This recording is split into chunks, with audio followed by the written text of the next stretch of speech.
Aleluia. Esse louvor nos faz lembrar de que o verdadeiro louvor sim vem da boca dos pequeninos. Paz e bom dia a todos, meus irmãos.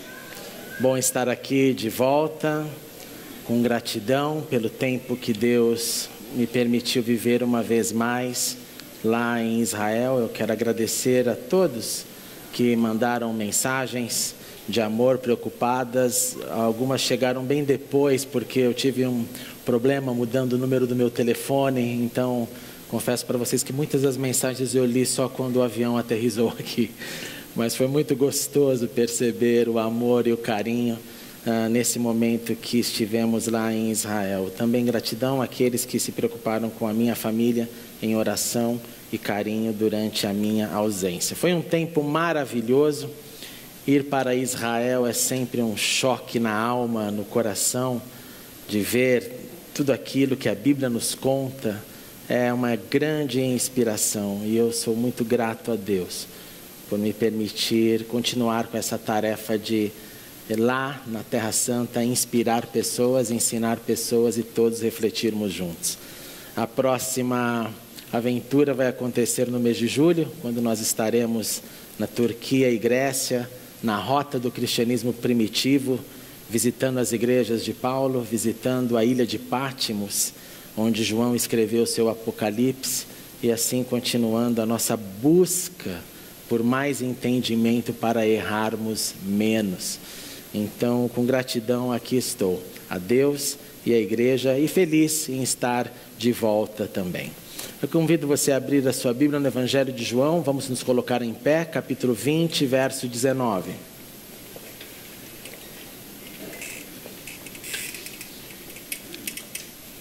Evangelho de João, capítulo 20,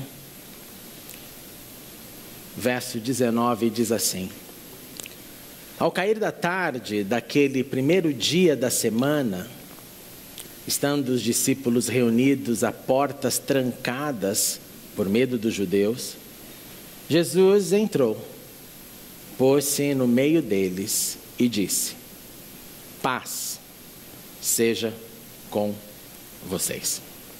Oremos uma vez mais. Muito obrigado, Senhor, por essa manhã de liberdade que temos. Liberdade que nos trouxe até a Tua casa. Liberdade de cultuar o Teu nome. Liberdade de ver as nossas crianças louvando, sendo instruídas na Tua palavra. Liberdade que agora também oramos, pedindo as Tuas bênçãos sobre os professores que irão ministrar nos nossos pequeninos e que eles sejam ali também tocados ainda mais pela Tua presença. Te agradecemos por tudo isso, Senhor, e nessa estação de Pentecostes, pedimos uma vez mais o Teu Espírito sobre nós, ampliando aquilo que o Senhor já começou a fazer nesta manhã, através dos cânticos, das orações, das súplicas, do louvor. Fale agora ao nosso coração e transforme-nos um pouco mais, é o que te suplicamos, pois cremos em Ti e cremos no Teu infinito poder. E oramos em nome de Jesus. Amém e amém. Podemos assentar, meus irmãos. Rumo ao Pentecostes, nós estamos refletindo sobre esta estação que teve o seu início após a Páscoa e tem o seu ápice no 50º dia. Chamada de Festa das Semanas, Shavuot em hebraico, é um tempo que faz o povo de Deus, desde o início da história, a manifestar primeiramente gratidão pelas primeiras colheitas. Gratidão por aquilo que Deus dá. Nesse momento lá em Israel haviam vários feixes de trigos esperando ali para serem colhidos, e essa é a estação, é a gratidão por aquilo que Deus dá. Ele dá no início da colheita, Ele dá até o fim da colheita. Essa estação também nos faz pensar na nossa missão de sempre deixar algo para o necessitado, algo para o estrangeiro. É uma estação de contagem, 49 dias, 7 semanas, numa expectativa do que irá acontecer no 50º dia, no dia de Pentecostes. É uma estação que nos faz pensar que há um tempo para tudo, há um tempo exato, há uma caminhada até este tempo exato. E nessa caminhada do tempo exato, o que essa festa, o que essa estação propõe ao povo é contar, é manter a expectativa, é esperar por algo novo. O judaísmo celebra exatamente essa contagem neste momento. E nós aqui estamos fazendo um paralelo com essa festa, com essa contagem, com essa estação, com o ministério de Jesus. Após a ressurreição, Jesus apareceu por 40 dias aos seus discípulos e a outras pessoas. E nesta manhã eu quero te convidar a usar a sua imaginação. Imagine que por um momento você estava lá em Jerusalém, na expectativa do que a informação fazia todos sentir. Poxa, o túmulo está vazio. E ao ouvir essa informação, o túmulo está vazio, criou-se um desejo de entender o porquê esse túmulo estava vazio, o que realmente aconteceu depois de tudo aquilo que Jesus passou.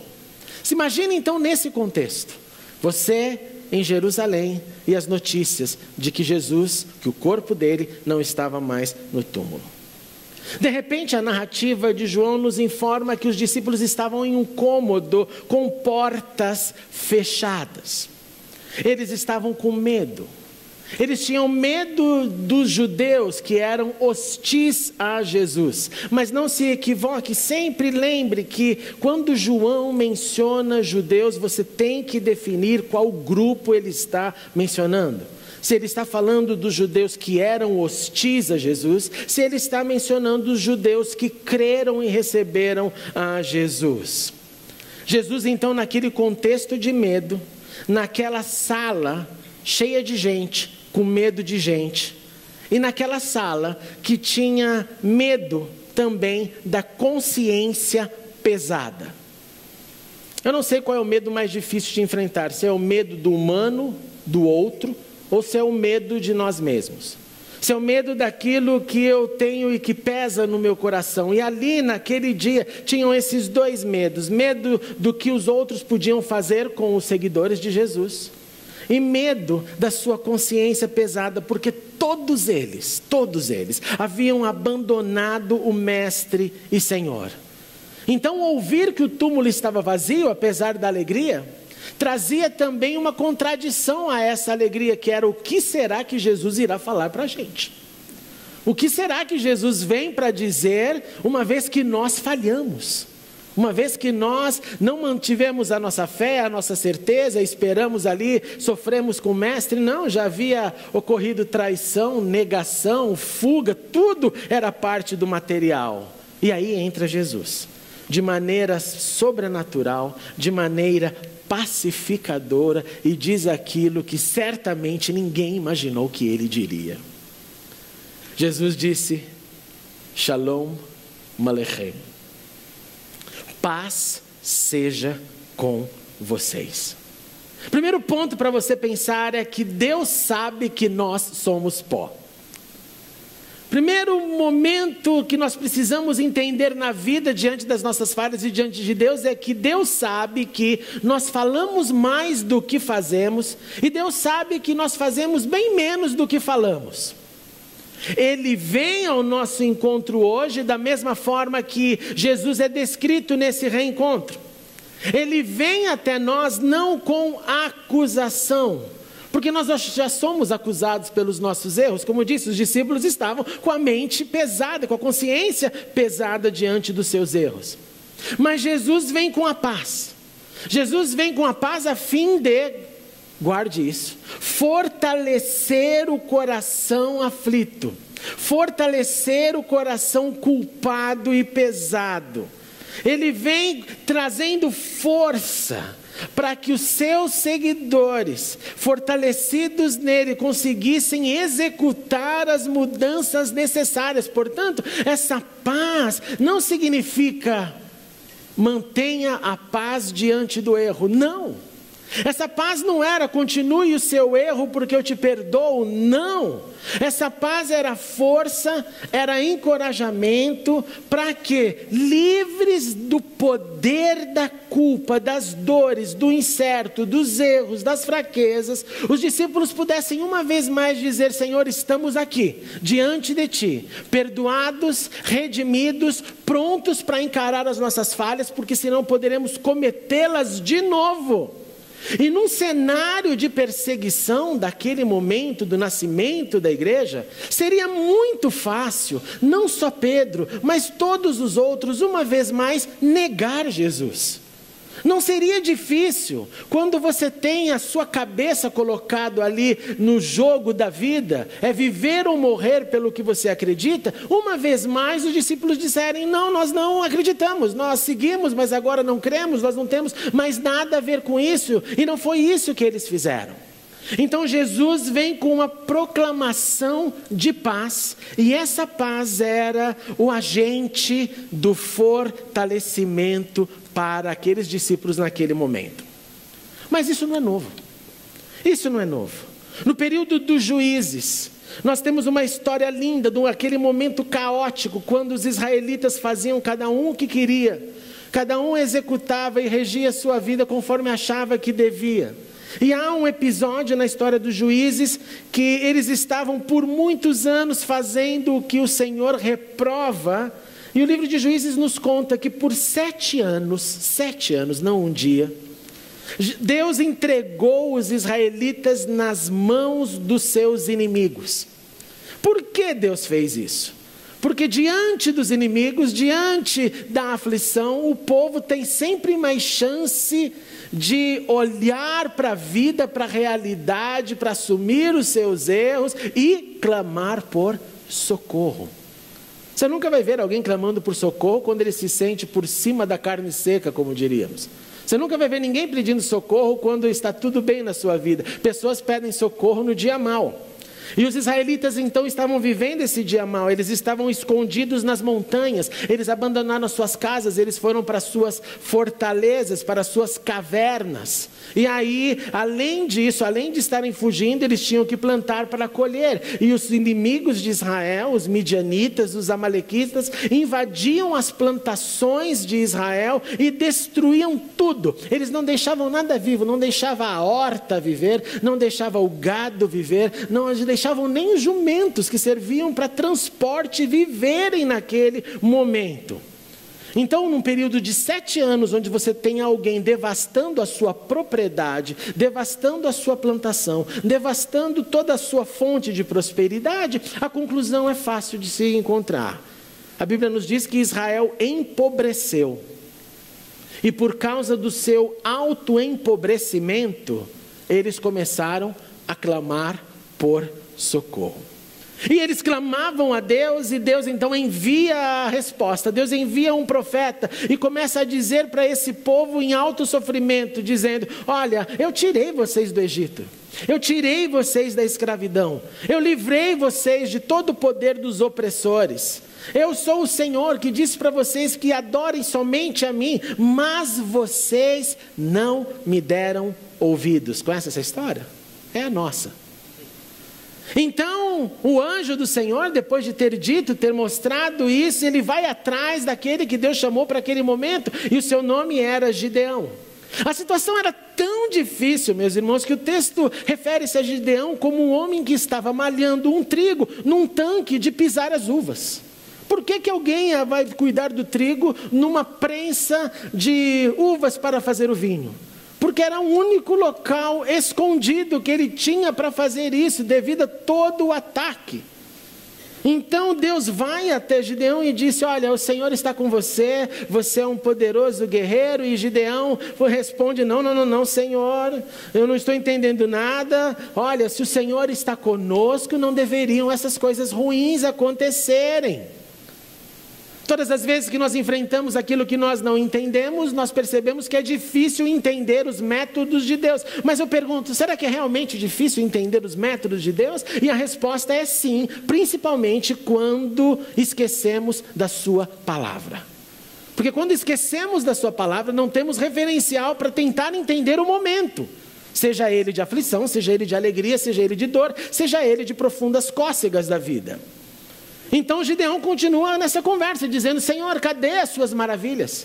Os nossos pais nos contavam que o Senhor fez grandes coisas, os nossos pais sim contaram que o Senhor nos tirou do Egito. Agora, na nossa vida, na minha vida, o Senhor nos abandona, nos entrega nas mãos dos nossos inimigos. Senhor, que Deus é o Senhor? E o Senhor olha para ele não presta muita atenção no que ele está falando. E diz assim: olha, o negócio é o seguinte, com a força que você tem, vá libertar Israel das mãos dos inimigos. Você está demonstrando para Deus que você está irado. Você está demonstrando para Deus que você não está entendendo a equação de Deus. Você está mostrando para Deus que existe aqui quase que uma lenda sobre o que Deus fez, mas que na sua vida não acontece nada daquilo. E Deus olha para você e fala: obrigado por você ter me contado tudo isso, como se eu não soubesse. Então você tem uma certa força, vá libertar o povo. E Gideão responde: Senhor, como que eu posso fazer isso? É o nosso grito diante do chamado de Deus: Senhor, como eu posso mudar essa situação? Senhor, o meu clã é o menos importante de Manassés. Senhor, eu sou o menor da minha família. Eu não sou aquele grande filho, aquele grande homem que foi depositado em mim todas as forças da vida. Eu sou alguém que vim lá de baixo, Senhor. E o mais lindo é que Gideão tem força nesse contexto para dizer: olha, mas se é realmente isso que o Senhor quer, me dá um sinal. Se é realmente esse o teu plano, que eu não entendo e não concordo, fale comigo. Senhor, eu te peço, eu vou preparar uma oferta para o Senhor, e eu vou preparar e vou trazer diante de ti. Eu só te peço, Senhor, o Senhor pode esperar eu voltar? E Deus fala: tá bom, go ahead, vai lá, eu espero você voltar. Gideão vai para casa, prepara um cabrito, prepara sua farinha, prepara pães sem fermento, traz tudo num cesto, vem diante de Deus e está aqui, Senhor, está aqui a minha oferta para ti. E quando Gideão está fazendo isso, a Bíblia nos diz que o Senhor tocou toda essa oferta, fogo sobe da rocha, fogo aparece onde não deveria, por não foi homem que colocou, e sim Deus, e consome toda a oferta de Gideão.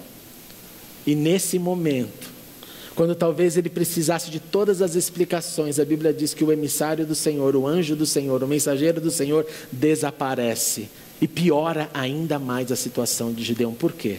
Porque a consciência do mundo antigo era: se eu tiver um encontro com o sagrado, Deus não vai me deixar viver. Se eu me encontrei então com o metafísico além do físico, vai ser uma experiência única e vai ser aquela hora, tchau, adeus, estou indo para a glória. Então ele fala: eu vi o anjo do Senhor, eu vi face a face, querendo dizer, estou partindo. Mas a voz do Senhor, mesmo depois de ter desaparecido o anjo, diz aquilo que nós nunca imaginamos. O que você acha que Deus disse para ele nessa hora? A palavra do Senhor para ele foi: paz seja com você. Não foi explicações, foi: paz seja com você, não tenha medo, você não morrerá. E é por isso então que Gideão constrói um altar ao Senhor, e o nome que ele dá é Adonai Shalom. O Senhor é paz. Um homem com medo, um homem que não entende a circunstância, um homem que não entende o passado com o presente, conclui que o Senhor é. Não é que o Senhor dá, não é que o Senhor faz, o Senhor é paz. A paz o silenciou, a paz o fortaleceu e ele prosseguiu a sua missão. O mesmo, meus irmãos, aconteceu num outro momento com Daniel. Daniel estava triste, o profeta, diante das visões que Deus dava para ele. Deus dá uma visão terrível de uma grande guerra, o que faz o profeta ficar completamente deprimido. E a Bíblia nos diz que ele passa 21 dias de sofrimento, as famosas 3 semanas de Daniel. E nessas 3 semanas ele sofre, ele jejua, ele ora. Até que no 24º dia, quando finalmente o seu clamor foi respondido. E a primeira pergunta é: por que demorou tanto? Por que Deus nos permite essas aflições? Por que às vezes a resposta demora? E a Bíblia dá uma resposta que contraria principalmente os nossos anseios e a nossa intelectualidade hoje na pós-modernidade, porque ela fala: olha, um demônio foi diante desta resposta e não permitia que a resposta chegava. Um demônio, um principado, o príncipe da Pérsia é o nome dado, impede esta resposta de chegar. Você pode ler tudo isso em Daniel capítulo 10. Mas quando chega finalmente, como disse, no 24º dia dessa dor, ele responde. Desde o primeiro dia, Daniel, que você começou a buscar entendimento, que você ficou chocado com o que viu, com medo, perdeu o seu chão e você começou a se humilhar diante de Deus. Sim, as suas palavras foram ouvidas desde o dia primeiro. E eu vim, eu saí, eu vim te responder. Mas esse demônio, esse príncipe do reino da Pérsia, me resistiu 21 dias. Eu acho que é importante nós entendermos que existe uma guerra espiritual que acontece acima das nossas cabeças. A vitória do Senhor é certa, a vitória do Senhor é nossa, a vitória é totalmente dele manifestada em nós. Mas não se equivoque, essa guerra existe.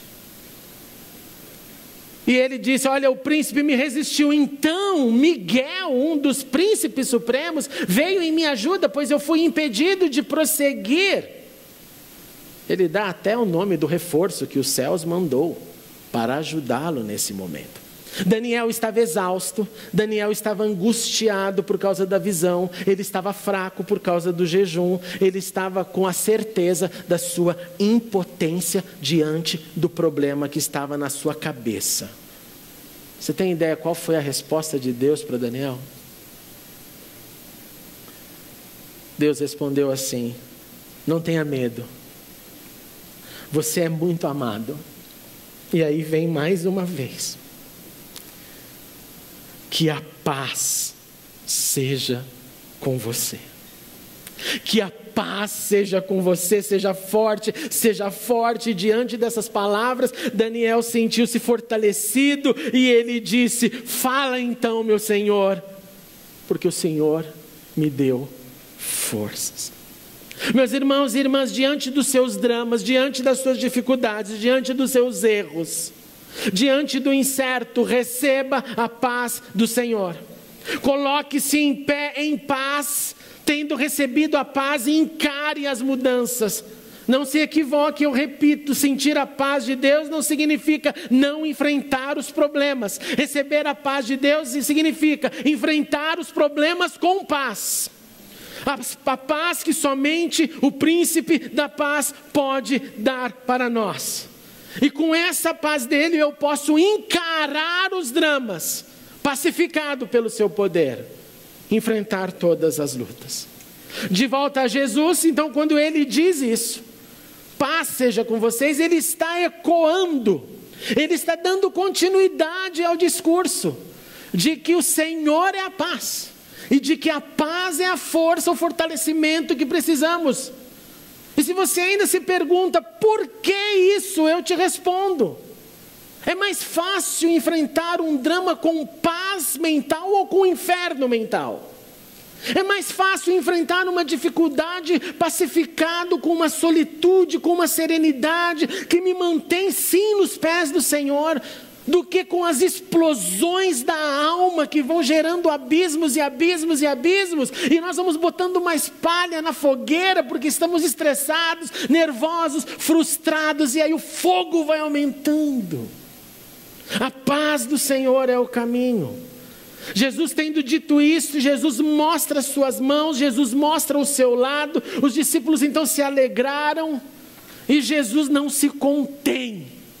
Porque às vezes ele fala e nós não escutamos.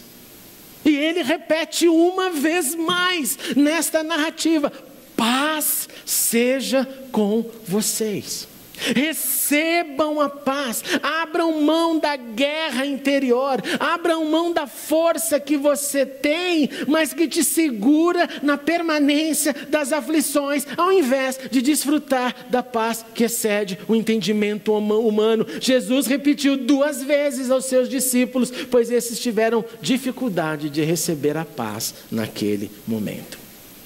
Assim como o Pai me enviou, disse Jesus, eu os envio. Recebam então a paz e prossigam a missão, ela não vai ser fácil. E com isso, Jesus adiciona mais um componente nesse encontro. A Bíblia nos diz que ele sopra, perceba, sobre não neles, o Espírito. Jesus sopra o Espírito como se aquele ar em movimento, neste momento anterior ao dia de Pentecostes, preparasse a coletividade dos discípulos para aquilo que iria acontecer no plano individual posteriormente.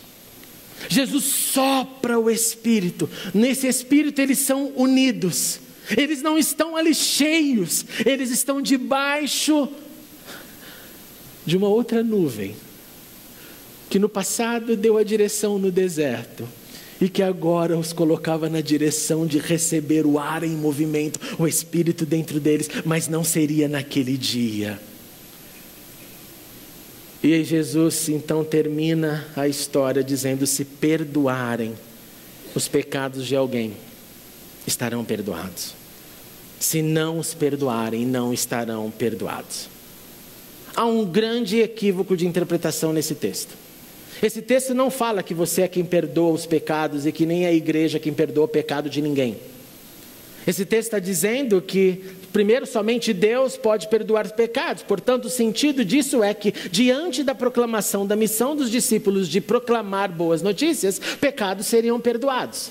Então, se os discípulos proclamassem as boas novas, pessoas seriam perdoadas. E se eles não proclamassem, pessoas não seriam perdoadas. Ao invés de acharmos que nós temos o poder de perdoar e não perdoar, e nesse sentido há um bando de pastor maluco, doente de pedra, que olha para suas ovelhas e fala: você está amaldiçoado se fizer isso, se sair daqui você vai com a maldição, como se detivessem alguma coisa nas suas mãos. Pelo contrário, é aquilo que Paulo também escreve: como pois invocarão aquele a quem não creram? Como crerão naquele que não ouviram falar? Como ouvirão se não há quem pregue? Como pregarão se não forem enviados? Paulo aos Romanos está deixando claro que para haver perdão de pecados, alguém tem que abrir a boca e falar, porque se ninguém falar, ninguém vai ouvir, se ninguém ouvir, ninguém será perdoado. O que nós entendemos disso tudo, meus irmãos? Sim, eu e você, nós possuímos nossas lutas. Nesse exato momento, você carrega possivelmente algumas aflições no coração, algumas incertezas, algumas expectativas, às vezes positivas, às vezes negativas. E como aquele grupo de seguidores do Senhor que foram encontrados pelo Cristo ressurreto, nós fomos também encontrados por Jesus. Mas a minha dor, a sua dor, não é a dor que eles sentiam naquela época da história. E a dor que eles viveram naquele momento não é a minha nem a sua dor. Nenhum de nós aqui viveu num estado de medo do governo que pudesse crucificar alguém que contrariasse a sua ordem de adorar o imperador romano. Nós não temos noção do que é isso. Nós não temos noção do que é isso. Cada um enfrenta a vida, cada um reage de um modo singular. Tem gente bastante otimista diante das dificuldades, tem gente bastante deprimida diante das dores. Cada um tem a sua personalidade, a sua forma de ser.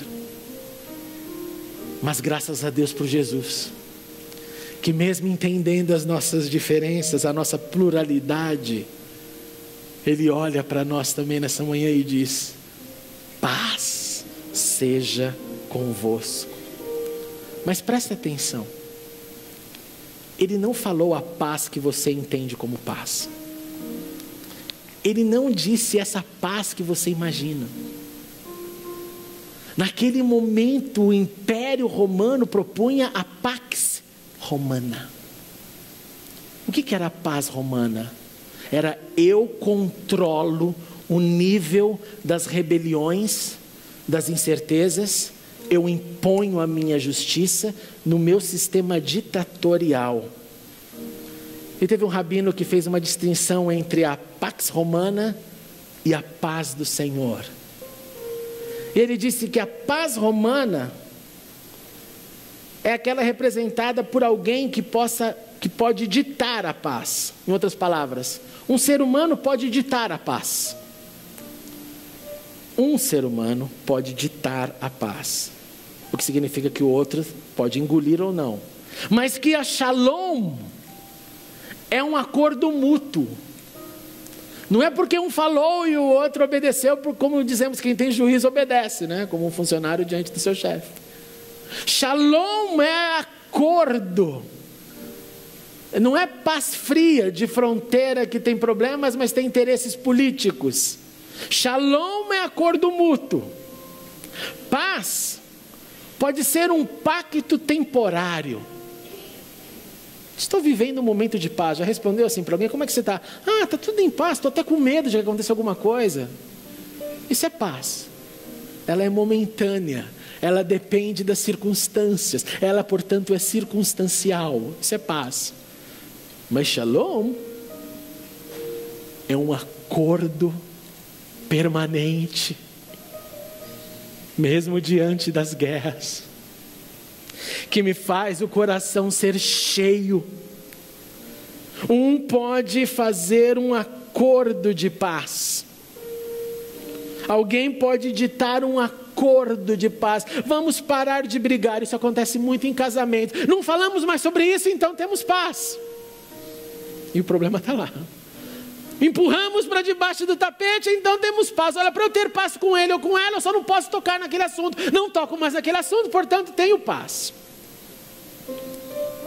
Só que shalom é a condição número 1 para ter paz.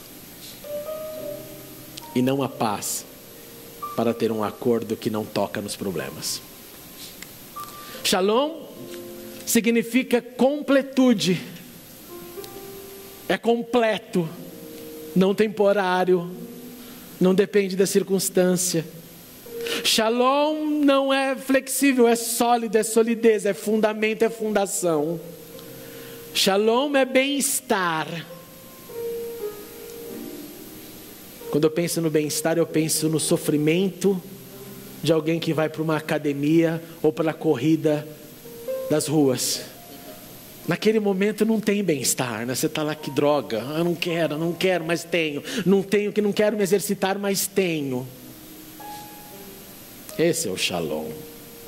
Shalom é prosperidade.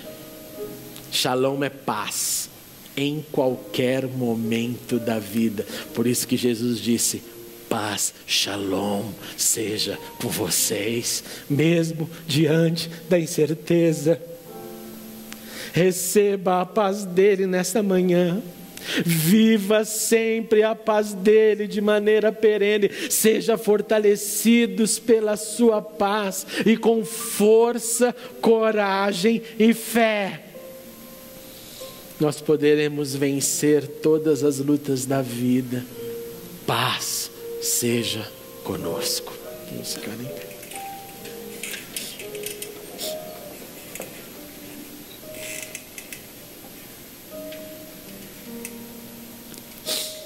Oh, Jesus. Às vezes no nosso dia falta shalom, Senhor. Às vezes no nosso dia nós fazemos artificialmente uma paz que na verdade não está lá. Somos, Senhor, sucumbidos pelos próprios dramas que criamos. Somos sucumbidos pelos erros que executamos, Senhor. Somos enganados pelo desejo de manter a paz temporária ao invés do shalom perene, empurrando as sujeiras para debaixo dos tapetes da nossa existência. Preferimos a nossa tensão, a nossa racionalidade que fala: isso aqui não vai ter jeito mais, do que a paz que excede o entendimento humano e que pode fazer tudo novo. Perdoa-nos, Senhor. Perdoa-nos, Senhor. Ajuda-nos a viver essa paz que nos coloca em pé para olhar os problemas, enfrentá-los. Não com a nossa força, mas com a tua em nós. Para que assim possamos viver a paz em qualquer momento da vida. Olha, Senhor, para cada um que está aqui, olha para todos nós nessa manhã, eu te suplico. Olhe para onde a Shalom Adonai precisa entrar, a paz do Senhor precisa entrar, precisa restaurar, precisa invadir, precisa recomeçar ou precisa construir do zero porque ela nunca esteve presente. Dê coragem para o seu povo, para todos nós, Senhor. Não fingirmos que não enxergamos os problemas, mas para olharmos para eles com paz. De que Deus sabe de tudo, de que Deus controla tudo, de que Deus tem os seus planos para tudo e nenhum dos seus planos serão frustrados. E diante disso, ajuda-nos nessa couraça de paz, de força. Vermos a água viva brotar dos desertos da vida. Em nome de Jesus, eu te suplico, Senhor, e que cada vez que nos cumprimentarmos como geralmente nos cumprimentamos, dizendo paz, paz, paz, paz, que seja não a paz temporária, mas o Shalom do Senhor. E um lembrete para nós, de que Ele fala paz em qualquer cenário, entre a vida e a morte. A paz é o nosso caminho. Que seja assim, Senhor. Príncipe da paz, é que oramos. Amém e amém. Vamos aplaudir o Príncipe da paz. Oh, Senhor.